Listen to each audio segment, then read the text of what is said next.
buenos días, Antonio Jiménez Rodríguez, director de AICAL. ¿Cómo estás? Bien, gracias. Vamos a empezarte a hacer una serie de preguntas con respecto a unas cosas que tenemos aquí. Primera pregunta, ¿qué es la ética empresarial?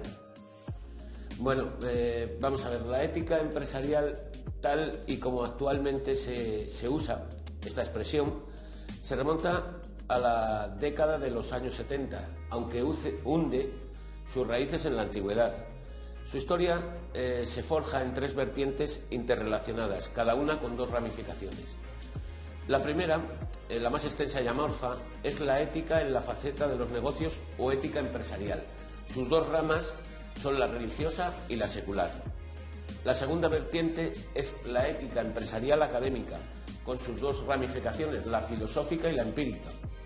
La tercera es la ética empresarial como una ética integrada en los negocios, siendo sus dos ramas la del responsable de ética y la del la responsabilidad social corporativa. Cada aspecto influye en los otros y se ve influido por el resto. La historia de la ética moderna arranca en Estados Unidos, pero el recorrido de la ética empresarial en cada país varía y refleja las diversas situaciones sociales, económicas y políticas de cada nación. A pesar de que la ética empresarial en muchas naciones ha alcanzado ya un nivel de madurez, aún no se encuentra en ciernes una ética empresarial global. La historia de la ética depende de lo que entendamos, la historia de la ética empresarial depende de lo que entendamos por ética empresarial, siendo el término empleado en distintos sentidos y variantes según en qué país nos encontremos. El término generalizado hoy que se utiliza de ética empresarial tuvo su origen en Estados Unidos y su uso se extendió a partir de los años 1970. La histórica de la ética empresarial en Estados Unidos puede considerarse como la intersección de tres corrientes entrelazadas. Cada una de estas puede dividirse, a su vez, como he dicho, en dos ramas correspondientes. Vamos a ver, en primer lugar, la primera vertiente de la ética empresarial, que sería la ética en los negocios. Bueno, pues la ética en los negocios viene a mostrar que la ética se debe aplicar a los negocios al igual que al resto de los aspectos de la vida. Los escándalos de soborno, los abusos de información privilegiada, la publicidad engañosa y situaciones similares, ¿no?, representan lo que normalmente se denomina una mala conducta en los negocios, y el público en general lo asocia, ¿no?, con la falta de ética empresarial. La ética empresarial, una de las cosas primordiales que trata de evitar es que en el seno de cualquier organización se puedan cometer delitos. Y esos delitos cometidos en el ámbito de una organización, si salen a la luz pública, puedan dañar la imagen corporativa de la empresa y, por tanto, puedan dañar la puesta en circulación o venta de sus productos y servicios y, por tanto, puedan afectar a la propia vida y dinámica de la empresa negativamente. Los escándalos, como he dicho, de soborno, de información privilegiada y conductas similares, teniendo en cuenta esta ética empresarial, se consideran una mala conducta en los negocios, una conducta que hay que desechar del seno de las organizaciones. El surgimiento de la llamada ética empresarial en los años 70 fue en Estados Unidos, como he dicho, y fue un movimiento de los derechos civiles, movimientos ecologistas, etcétera, los que empezaron a ir en contra de los gobiernos que permitían malas actitudes en los negocios de las empresas. Y dichos movimientos, bueno, pues empezaron a crearse en Norteamérica, como digo, y se propagaron por todo el mundo. Segunda pregunta, ¿es la ética empresarial una disciplina? Vamos a ver, Yo entiendo que la ética empresarial puede considerarse como una disciplina académica desde finales de la década de los años 70, ¿no?, del siglo pasado. Como disciplina académica, la ética puede considerarse o tiene como campo de estudio la moralidad. Cada sociedad tiene una moral o una moralidad distinta, un conjunto de prácticas que considera correctas y un conjunto de prácticas que considera erróneas. Cada sociedad tiene unos valores que defiende y unas reglas que respeta y otros valores y reglas que no respeta. La ética, digamos, es el estudio sistemático de la moralidad o moral que hay en una sociedad, un objeto en un momento determinado, y que tiene como fin establecer una serie de reglas, ¿no?, que deben gobernar el comportamiento humano. Esas reglas las debe respetar la sociedad y son necesarias para una vida pacífica, respetuosa y libre en cualquier sociedad humana. Como disciplina académica,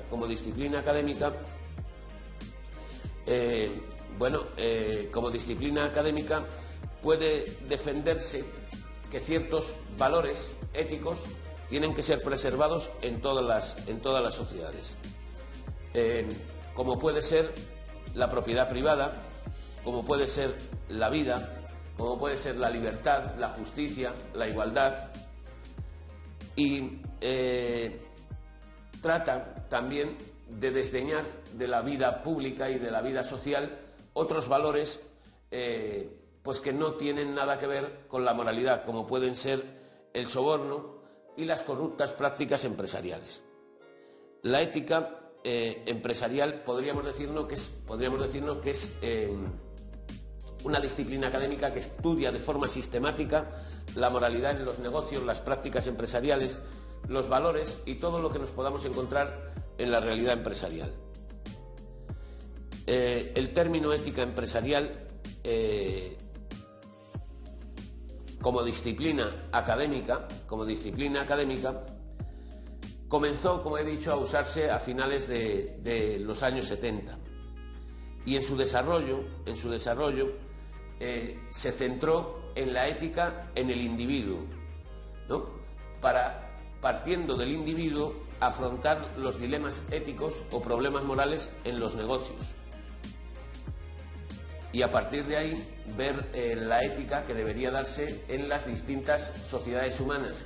Es decir, partió de la ética como moralidad que debe darse o en la regla de conducta de los individuos, de ahí se pasó a la ética en las organizaciones, de la ética en las organizaciones se pasó a la ética en las sociedades y de la ética en las sociedades se pasó a la ética mundial, podríamos decir, en todos los aspectos de la vida. Tercera pregunta. ¿Cuándo se produjo el mayor crecimiento de la ética en el mundo empresarial? Bueno, la mayoría de los autores entiende que fue en el año 1988 cuando se creó la Sociedad Internacional para los Negocios. Esa Sociedad Internacional para los Negocios basaba sus principios, esa sociedad que se creó, en la ética y en la sociedad, y tenía por objetivo promover el crecimiento de la ética empresarial en todos los países del mundo. Su primera reunión se celebró en el año 1992 y el primer Congreso Mundial de Negocio, Economía y Ética se celebró en Japón en 1996. Le siguieron luego otros congresos mundiales como el que se celebró en Sao Paulo en el año 2000, el que se celebró en Melbourne en 2004, Ciudad del Cabo 2008, Varsovia 2012 y así sucesivamente. Bueno, pues bien, desde la creación de esta Sociedad Internacional para los Negocios, ¿no?, que pretendía el crecimiento, como he dicho, de la ética en todos los países del mundo, la ética empresarial se ha desarrollado y expandido como lo han hecho los negocios, a nivel global, a nivel mundial. Digamos que a principios de este siglo XXI, la ética empresarial como disciplina académica ha entrado en su fase de madurez. La sociedad ha estado en su fase de madurez. Hay varias sociedades que se han creado en distintos países del mundo para controlar la ética en los negocios. Estas sociedades tratan de poner a la luz, de dar visualidad a las sociedades, escándalos que se han producido en el mundo de los negocios y que han provocado crisis, generalmente de ámbito financiero, que han puesto en tela de juicio la legitimidad del capitalismo y la justificación ética del capitalismo financiero. La ética en los negocios, digamos, ha tenido un gran crecimiento y repercusión en todos los países del mundo cuando ha alcanzado su fase de madurez a principios de este siglo XXI y vemos que la ética en los negocios ahora ya no solo se aplica en el ámbito empresarial o en el ámbito profesional, sino que se aplica en ámbitos que van más allá. Se están aplicando ya en el ámbito de todas las organizaciones, Se están aplicando códigos éticos en organizaciones distintas de las empresas y de los colegios profesionales, como por ejemplo se aplican códigos éticos en los partidos políticos, en las asociaciones, en las fundaciones, en los sindicatos. Es decir, la aplicación de códigos éticos ya trasciende el mundo de la empresa o el mundo de los negocios y está incluida en todo tipo de organizaciones, aunque éstas no tengan ánimo lucrativo. Cuarta pregunta. ¿Qué es la responsabilidad social corporativa? Bueno, vamos a ver. La responsabilidad social corporativa es la responsabilidad que una empresa asume con el entorno donde desarrolla su actividad y consiste en el compromiso de la empresa para con sus trabajadores, con sus clientes, con sus proveedores, con aquellos con los que se relacionan los negocios y sobre todo con la población del entorno donde principalmente desarrolla su actividad. La responsabilidad social corporativa es algo que debe tener toda la empresa si no quiere arriesgarse a dañar su imagen pública. El énfasis de la sociedad, de la responsabilidad social corporativa, se ha considerado en algunos casos equivalente al énfasis que mueve a la ética empresarial. Y es que tienen mucha relación. Pues digamos que en toda empresa debe haber siempre dos departamentos. En toda organización que se precie debe haber dos departamentos. Aparte de los tradicionales, debe haber dos departamentos. Un departamento que podríamos decir de responsabilidad social corporativa, que se encarga de las obligaciones de la empresa en su entorno, es decir, de cara al exterior, obligaciones que pueda asumir la empresa de cara al exterior, responsabilidad social corporativa, y un departamento de ética corporativa, que se encarga de la formación deontológica interna de los trabajadores, directivos y administradores de la empresa, así como de otros aspectos directamente relacionados con ellos. Muchas empresas multinacionales han adaptado códigos que incluyen sus prácticas en todo el mundo o se han adscrito a conjuntos de principios internacionales, como los establecidos o incluidos en el Pacto Mundial de Naciones Unidas, que contiene 10 principios que tratan de los derechos humanos, los estándares laborales, el medio ambiente y la corrupción. Mediante esa adhesión a estos pactos, las empresas se someten a cumplir los principios y a establecer procedimientos internos de implantación dentro de la empresa. La iniciativa, ¿no?, de este Pacto Mundial de las Naciones Unidas, ¿no?, pues cuenta ya con miles y miles de empresas multinacionales participantes. Bueno, pues bien, esta iniciativa o este pacto al que se han adscrito un montón de multinacionales establece los principios que deben regir a las empresas en su relación con los derechos humanos y también los principios que deben regir en las empresas en relación con la actividad de las redes, con la promoción de la creación de redes locales de ámbito regional o nacional para compartir información, para desarrollar medios adecuados para implantar tales principios y animar a otras compañías más pequeñas para que se adhieran a ellos. El pacto es compatible con otros códigos éticos y se basa en última instancia en la autorregulación. Bueno, pues bien, aunque el Pacto Mundial de las Naciones Unidas se identifica a sí mismo con la ciudadanía corporativa, engloba aspectos tanto de responsabilidad social corporativa como de ética empresarial, en la medida en que hace hincapié de forma muy importante en el respeto de los derechos humanos. El modo en que se desarrolla el papel de la responsabilidad social corporativa en la mayoría de los países del mundo, sobre todo en los países europeos, en los que el gobierno de la nación tiene una mayor participación en el mundo empresarial, por ejemplo, que los Estados Unidos, varía, al igual que lo hacen los aspectos que dirigen la ética empresarial. En Europa, por ejemplo, los sindicatos tienen más voz y voto en las empresas europeas que en Estados Unidos, y muchos derechos laborales que se negocian en Estados Unidos se legislan en Europa.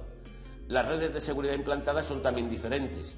En otras partes del mundo, distintas de Europa y de Estados Unidos, como puede ser en los países latinoamericanos, los aspectos de la responsabilidad social corporativa y de la ética empresarial están, digamos, en una fase que todavía no se puede decir que haya alcanzado su madurez. Y hay países que eligen entre la autorregulación de las empresas para cumplir con sus propios códigos éticos y de conducta y elaboración de sus propios planes de responsabilidad corporativa, y hay otros países que están optando por legislar en esta materia, obligando a las empresas a tener sus propios planes de responsabilidad corporativa y códigos éticos conforme a unos principios establecidos por dicha legislación. El comportamiento ético de la responsabilidad social corporativa se establece por reglas éticas que pueden ser autorreguladas por la empresa, pueden ser mediante adhesión a pactos, ¿no? Pactos ya establecidos, donde se establecen principios éticos y de responsabilidad social corporativa, o puede ser porque hay una legislación de un Estado miembro que obliga a determinadas empresas a tener una responsabilidad social corporativa. Quinta pregunta. ¿Qué es la empresa como organización y cuál es su responsabilidad? Vamos a ver, la empresa como organización, como grupo social, hace referencia a un conjunto de elementos ordenados para la consecución de un fin común, fin que viene determinado por el sistema de organización económica en el que la empresa desenvuelve su actividad. Por ejemplo, en el sistema de economía de mercado, dicho fin sería la obtención del máximo beneficio. Es decir, que la empresa como organización, ¿no?, hace referencia a un conjunto de elementos patrimoniales y de relaciones de hecho que debidamente organizado contribuye a un fin. Y ese fin, por ejemplo, en las economías de mercado, que es el principal sistema económico existente en el mundo, es la obtención del máximo beneficio. Pero claro, hay que tener en cuenta, además, de que la empresa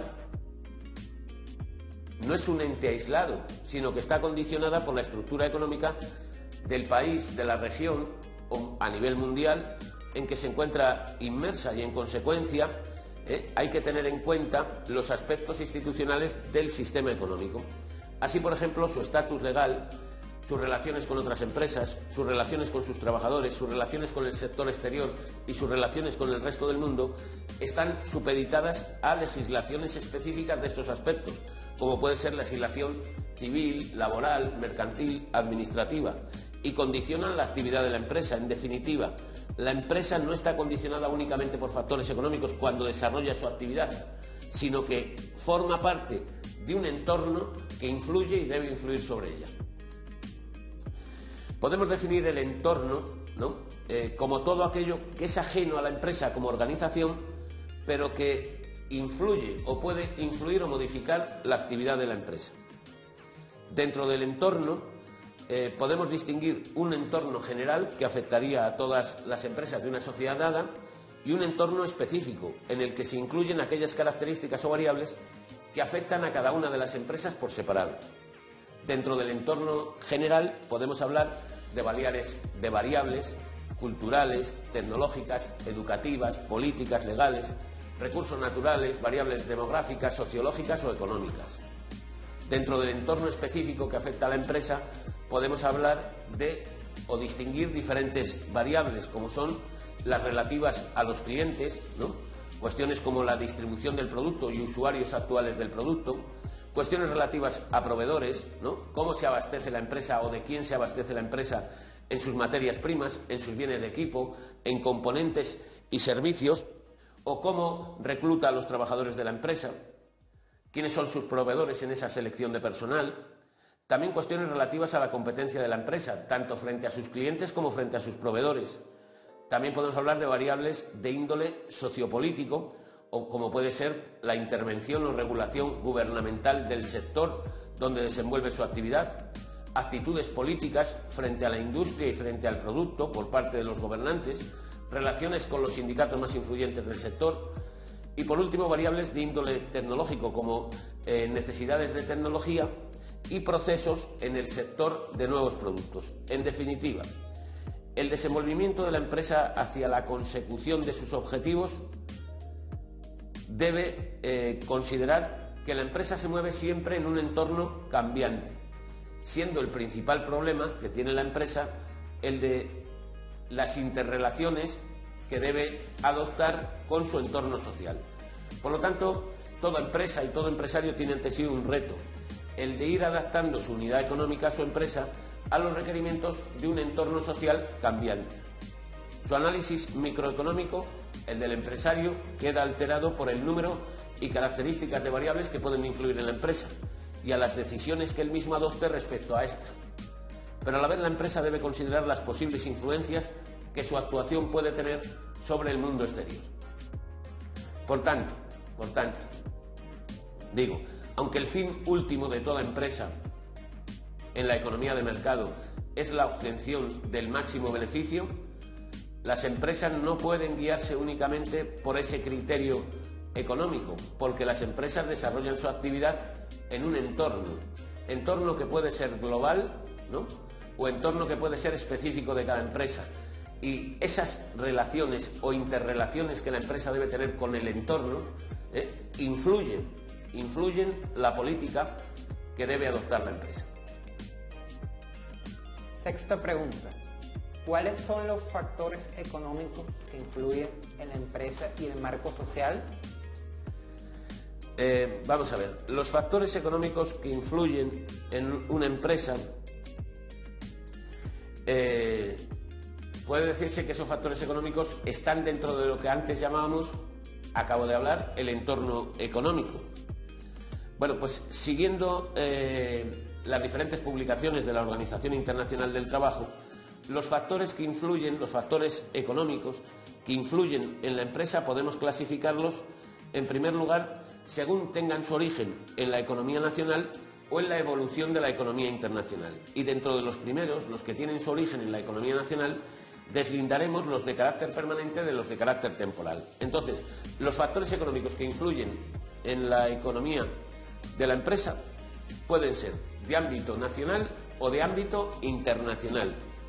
Y dentro de los de ámbito nacional hay factores económicos de carácter permanente y hay factores económicos de carácter temporal. Vamos a ver esos factores económicos que influyen en la empresa de ámbito nacional. Voy a ver, en primer lugar, los factores económicos de carácter permanente. Estos factores, con origen en la economía nacional, podemos sintetizarlos en los siguientes.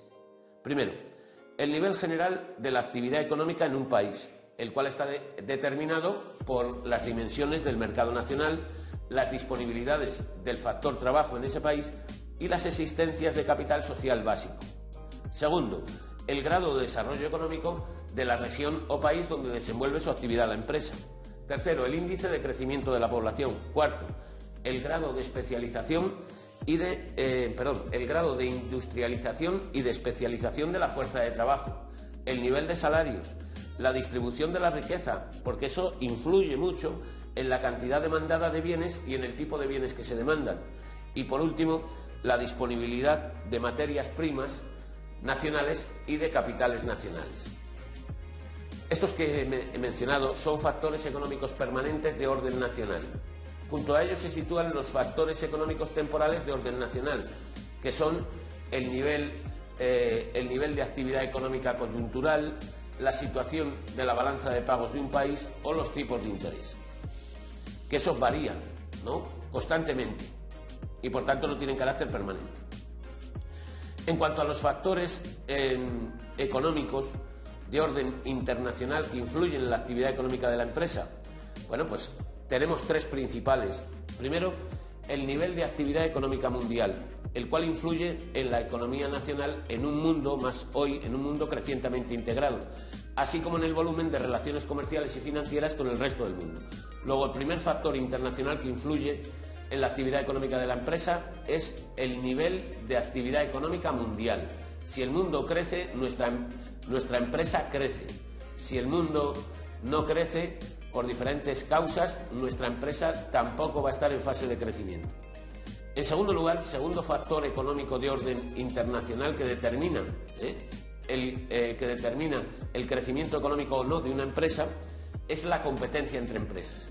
Solo las empresas altamente competitivas pueden llegar a tener éxito en un mercado mundial donde la calidad y el precio son determinantes de la oferta y demanda de productos y servicios. Y tercero, el tercer factor económico de orden internacional es la disponibilidad de divisas extranjeras de los países con los que la empresa realiza operaciones comerciales, el grado de proteccionismo de esos países con la correspondiente repercusión en el nivel de competitividad de la empresa en los mercados internacionales, las medidas de política económica sobre comercio exterior, sobre todo medidas en lo referente a contingentes, en importaciones, exportaciones, aranceles, modificaciones en los tipos impositivos en aquellos países con los cuales se comercien. Todos estos factores de tipo internacional se deben tener en cuenta en todo momento. Bueno, pues bien, agrupado en tres, los factores de orden internacional son, que de ellos depende el crecimiento de una empresa, son el nivel de actividad económica mundial, la competitividad que tenga la empresa con respecto al resto de empresas del mundo y el grado o disponibilidad de divisas que tenga la empresa en relación a los países con los que realiza operaciones comerciales y la legislación que tienen esos países, sobre todo en materia de política comercial, arancelaria o no arancelaria. Séptima pregunta. Perdón, voy a hablar un poquito porque me preguntaste también del marco social, ¿verdad? Sí. Bueno, pues el marco social. Voy a hablar un momentín de lo que es el marco social. El entorno social de la empresa ha sufrido transformaciones radicales en los últimos tiempos. En el siglo XX, en pleno auge de la doctrina liberal, eran las partes demandantes y oferentes las que en el mercado de trabajo llegaban a un acuerdo. Así, las cantidades del factor trabajo contratado y su remuneración eran fijadas al libre juego de las fuerzas del mercado entre las personas dispuestas a trabajar y las empresas que contrataban mano de obra. Evidentemente, un mercado configurado de esta forma se caracteriza por una posición subordinada de la mano de obra frente a la empresa. La capacidad de resistencia y negociación del trabajador individual era prácticamente nula, con lo que se aceptaban las condiciones de trabajo que ofrecían las empresas. Esta situación se ha ido transformando lentamente, ¿no?, con la consolidación de los sindicatos. Las uniones de trabajadores para la defensa de sus intereses ya han logrado equilibrar las negociaciones entre trabajadores y empresas y constituyen plataformas reivindicativas que van más allá de las estrictas cuestiones salariales. Los sindicatos surgen como un elemento compensador del poder de negociación. Por otra parte, las empresas, con el objeto de favorecer sus intereses, establecen políticas empresariales comunes y hacen frente a reivindicaciones de los sindicatos constituyendo agrupaciones de empresarios o agrupaciones patronales. Muchas veces en las negociaciones entre empresarios y sindicatos sobre todo cuando no se ponen de acuerdo, requieren la mediación del gobierno, ¿no?, mediante el establecimiento de una política de renta, sobre todo cuando los objetivos de unos y otros divergen de forma notable.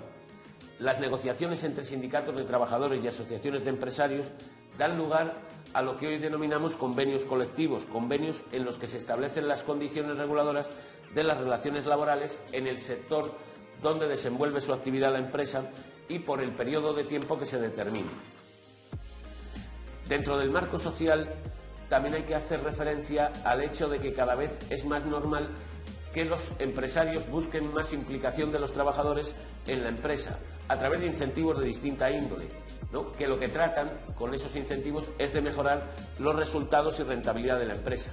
Todos estos elementos conforman el marco social de la empresa, marco que tiene una gran importancia a la hora de decidir dónde se van a localizar las inversiones de una empresa, ya que un buen ambiente laboral facilitará o favorecerá esas inversiones e incentivará a las partes para mejorar dichas relaciones laborales. Sin embargo, junto al marco social hay que tener en cuenta el marco tecnológico, porque estamos en un mundo donde los avances científicos y técnicos y las introducciones de mejoras en los procedimientos de fabricación hacen que determinadas tecnologías queden ineficientes, ¿no?, para producir, gracias a los grandes avances empresariales en estos últimos años. La evolución del marco tecnológico afecta a los productos y a la forma de obtenerlos. Por lo que respecta a los productos, la aparición de productos tecnológicamente más avanzados obliga a la empresa a sustituir los bienes que anteriormente lanzaba al mercado por otros bienes más avanzados técnicamente. Este proceso de envejecimiento tecnológico del producto, ¿no?, que todo el mundo denomina depreciación por obsolescencia, puede alterar el cálculo económico respecto a la amortización de la máquina que sirve para obtener el producto y respecto a sus gastos de lanzamiento, con el consiguiente impacto sobre el beneficio de la empresa. Si la empresa quiere mantener su posición en el mercado, se va a ver obligada a ofrecer a sus consumidores los avances tecnológicos existentes en ese momento, aun cuando ello le suponga un mayor coste. En cuanto a los efectos de los avances tecnológicos sobre los procesos productivos, estos hacen referencia, por regla general, a la reducción del coste de obtener dicho producto, a la introducción de mejoras en la calidad del producto obtenido o a ambas variables. La empresa pionera en la nueva tecnología gozará de unas disminuciones de costes de producción que podrá emplearlas en reducir su precio de venta para así ampliar el mercado de sus productos, o bien en incrementar el beneficio al producir con costes más bajos. La empresa debe medir sus diferencias de coste de producción frente a las empresas tecnológicamente más avanzadas y comparar estas diferencias con el incremento de coste fijo, amortizaciones, que resultaría de adaptar la nueva tecnología. Por último, señalar que los cambios tecnológicos pueden generar reestructuraciones en la organización de la empresa, lo cual puede dar lugar a nuevas divisiones o departamentos, por ejemplo, un departamento de informática o seguridad informática, y nuevos puestos de trabajo junto a otros que desaparecen, lo cual exigirá que la estructura organizativa de la empresa tenga siempre un grado importante de flexibilidad para adaptarse a estos cambios tecnológicos. Séptima pregunta. ¿Cuáles son las clases de empresas? Bueno, existen muchos criterios para clasificar a las empresas. Bueno, pues puedo hablar de los más importantes. El primer criterio, por ejemplo, que clasifica a las empresas es en relación con la forma en que se organizan. Así podemos distinguir empresas de estructura organizativa simple y empresas de estructura organizativa compleja. La estructura organizativa simple normalmente responde o es la típica forma de organización de las empresas pequeñas o de menor tamaño. Esta estructura organizativa simple responde a las siguientes características. Representa una estructura muy jerarquizada y piramidal, está muy vinculada al proceso técnico y administrativo y el poder de decisión está concentrado en muy pocas manos. Está muy centralizado y tiene un estilo que yo diría que es de corte paternalista. Por el contrario, una estructura organizativa compleja presenta las siguientes características fundamentales. Primero, descentralización en la toma de decisiones. delegando los órganos de administración en los distintos departamentos de la empresa, en las distintas direcciones de la empresa, la toma de decisiones. En este tipo de empresas hay siempre un director general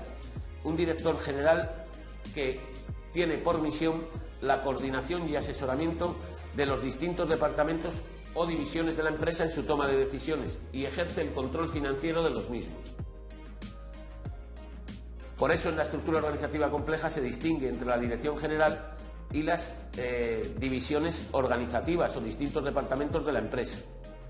En este tipo de empresas, de organizaciones, se debilita el principio de autoridad personal al implicar en el proceso de toma de decisiones a distintos niveles decisorios.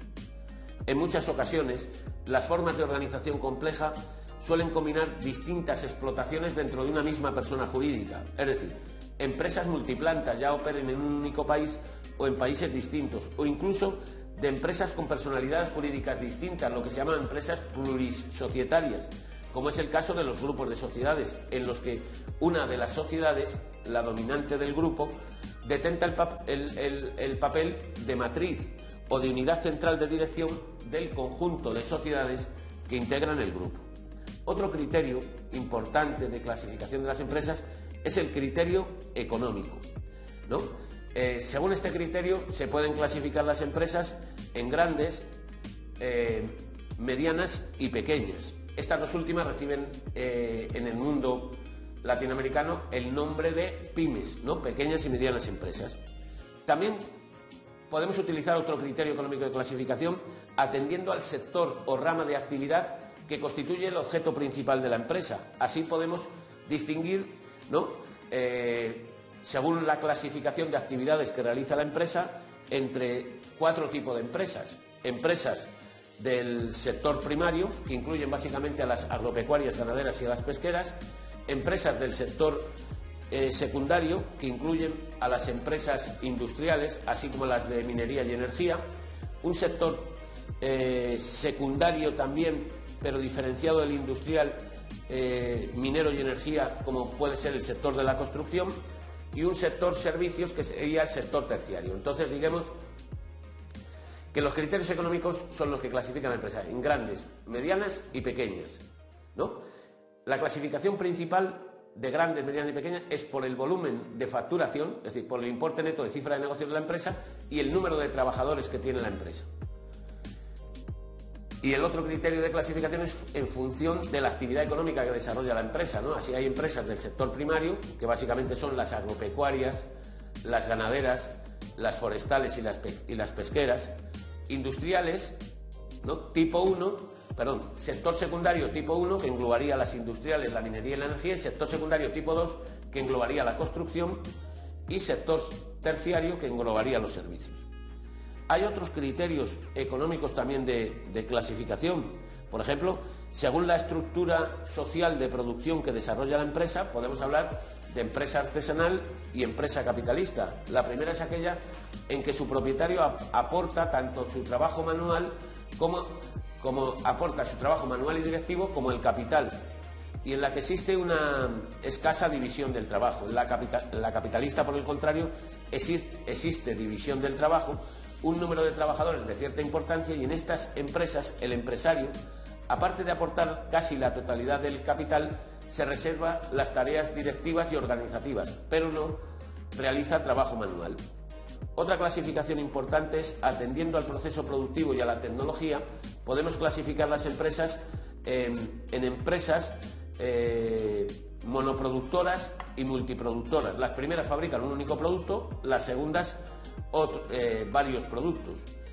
Según el sistema de organización del sistema productivo, podemos hablar de empresas que producen en serie o empresas que producen por encargo. En cuanto al mercado, podemos distinguir entre empresas monomercado, ¿no?, según venda sus productos en un único mercado, o multimercado, según venda sus productos en múltiples mercados. Según el desarrollo espacial de la empresa, podemos hablar de empresas monoplanta y multiplanta, empresas nacionales y multinacionales.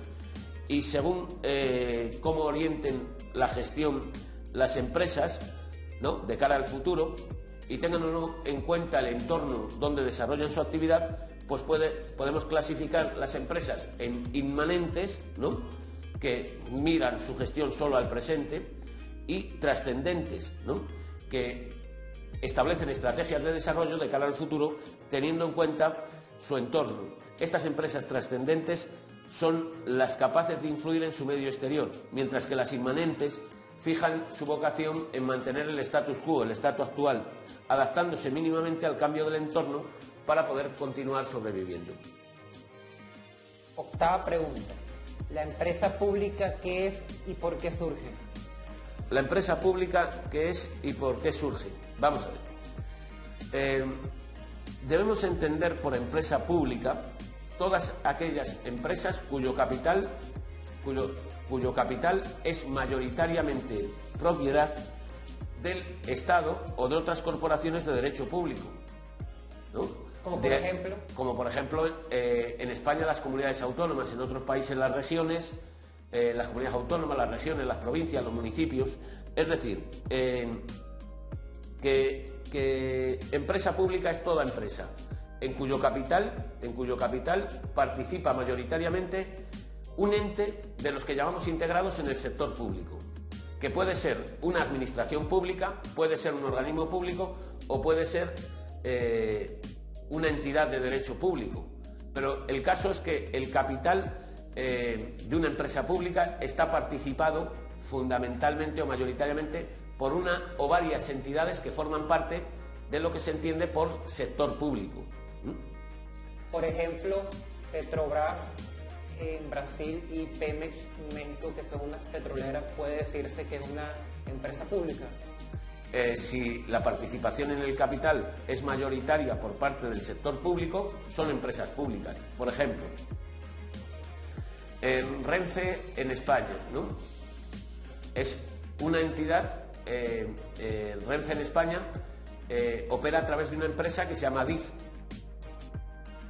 Como está participada en su mayoría por el sector público, la mayoría del capital pertenece al sector público, pues digamos que Adif sería como una empresa pública, ¿no? Vale, pues las empresas públicas suponen y han supuesto siempre una intervención del Estado, mejor dicho, de las entidades que forman parte del sector público en la economía. Y existen posiciones tanto a favor como en contra de esa intervención estatal de la economía. El dilema de si el sector público debe intervenir o no en la economía es muy recurrente en la historia moderna, si bien en los últimos años ha ganado posiciones favorables a reducir dicha intervención en aras a una mayor liberalización de la economía. En un principio primó la concepción liberal, el laissez-faire, que consideraba que la actuación estatal estaba solo justificada en aquellas actividades que no se pudieran realizar por iniciativa privada debido a su escasa rentabilidad. Frente a esa posición liberal, ¿no?, apareció una concepción intervencionista que considera que el sector público debe tener un mayor protagonismo en la vida económica por una serie de motivos. Por ejemplo, la necesidad de proteger el bienestar individual y promover elevados niveles de salud pública, de seguridad, de educación, etc. Debe intervenir también para la conservación de los recursos naturales, para mantener un ritmo estable de actividad económica o para proteger a los consumidores frente a prácticas o posibles prácticas abusivas de monopolios y oligopolios. Desde el punto de vista del análisis normativo tradicional basado en la teoría del bienestar, el intervencionismo del Estado en la economía se produce como consecuencia del incumplimiento de algunos de los supuestos necesarios para que la competencia perfecta alcance un óptimo paretiano. Esto es, por la existencia de los llamados fallos del mercado, situaciones que impiden que el sector privado asigne eficazmente los recursos a los individuos y que, por tanto, hacen necesaria la intervención pública. Estas situaciones que hacen que tenga que intervenir el Estado en la economía, pues pueden ser la existencia de economías de escala, ¿no?, que van a permitir la aparición de monopolios naturales, la existencia de divergencias entre los costes privados y sociales que dan lugar a externalidades positivas o negativas en la producción o en el consumo, la existencia de incertidumbre y de información imperfecta, la existencia de bienes públicos que por sus características, oferta conjunta e imposibilidad de aplicar el principio de exclusión, no van a ser provistos o no van a poder ser provistos por la empresa privada en cantidad suficiente a los individuos y la existencia de formas de mercado no competitivas, esto es, la existencia de empresas que no son precio aceptantes. La existencia de fallos del mercado, así como la persecución de objetivos definidos por posiciones intervencionistas, justifican la intervención del sector público en la economía, intervención que se puede concretar en las siguientes líneas de actuación. Nacionalización de la actividad productiva a través de la creación de empresas públicas, controles de precios, salarios y tasas de beneficio, es decir, es lo que se llama una política de rentas, ¿no? Estructura impositiva, establecimiento de impuestos directos o indirectos a la actividad que desarrollan las empresas y derechos arancelarios, etcétera. Y regulaciones normativas de distinta índole, que es lo que podríamos decir el neoproteccionismo administrativo. En determinadas situaciones, la forma más apropiada para que el sector público, las administraciones públicas, puedan estar presentes e impongan sus directrices en una línea correcta es mediante la creación de empresas públicas o mediante la nacionalización de empresas privadas en sectores estratégicos de la economía nacional.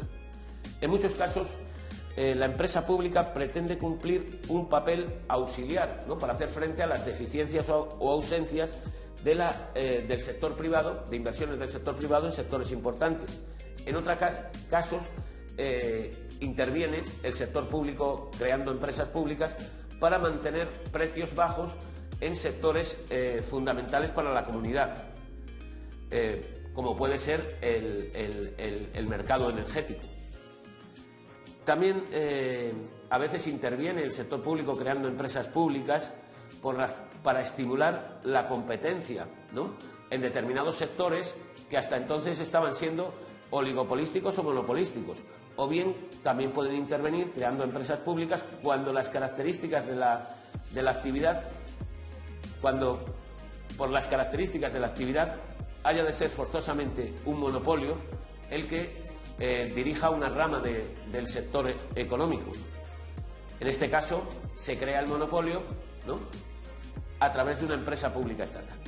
Bueno, en resumen, razones de diversa índole pueden aconsejar la creación por parte del sector público de empresas públicas.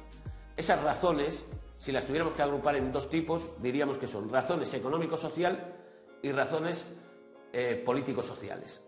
Entre las razones económico-sociales, bueno, pues es la falta de rentabilidad de una actividad, que si no la presta el sector público a través de una empresa no se prestaría por el sector privado.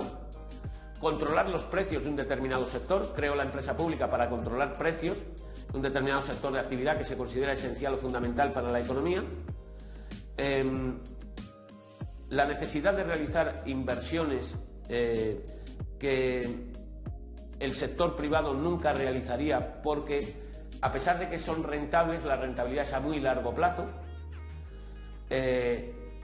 Combatir formas de monopolio y oligopolio y a veces promover la actividad industrial y creación de empleo en regiones, ¿no?, poco desarrolladas.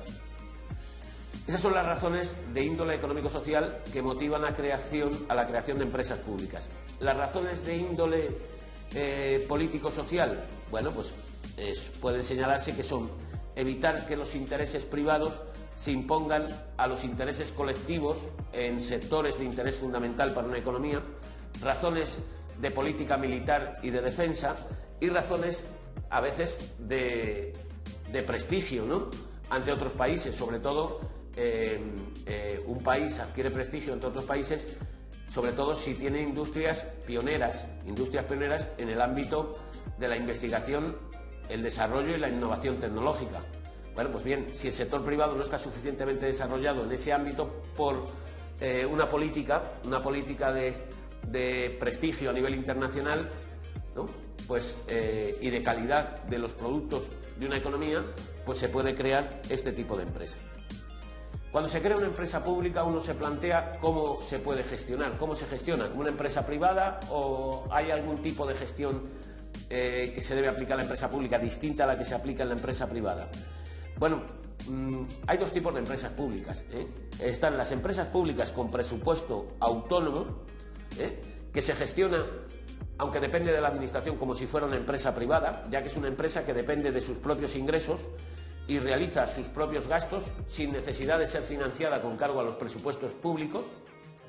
Y luego están las empresas con administración no autónoma. Es decir, estas empresas se financian no vía mercado, mayoritariamente no se financian vía mercado por el ingreso que les generan sus productos y servicios, sino que se financian con cargo a los presupuestos generales del Estado o del ente público del cual dependan. En estos casos ya no se financian como una organización privada, sino se financian como una organización pública, ya que en este tipo de empresas la política de actividad y los principales cargos de la empresa son nombrados por el órgano del sector público que domina esa empresa, el órgano o entidad del sector público que domina esa empresa. Pues eso serían las razones que pueden justificar el intervencionismo del sector público en la economía, principalmente a través de la creación de empresas públicas. Novena pregunta. ¿Cuáles son los sistemas de dirección y gestión de la empresa?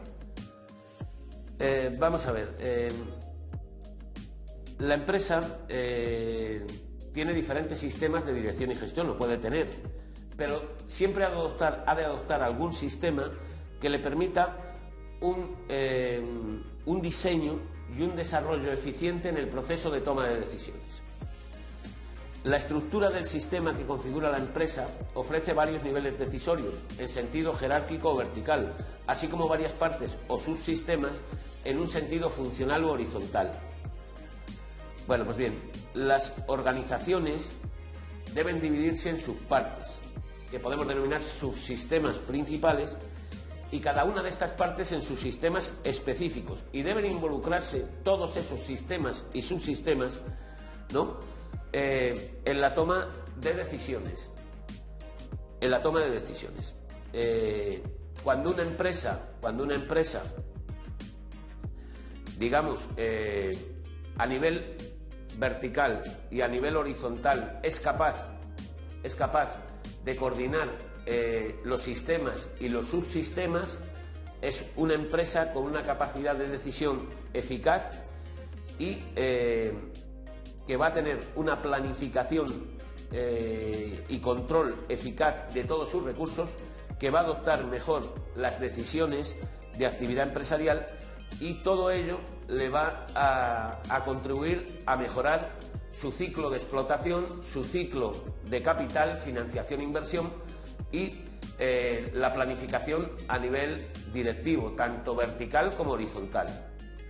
Bueno, pues eso sería lo que podemos decir, o que puedo decir, de cuál es un sistema de dirección y gestión que se puede considerar eficaz dentro de una empresa. Por último, unas conclusiones que quiera decir.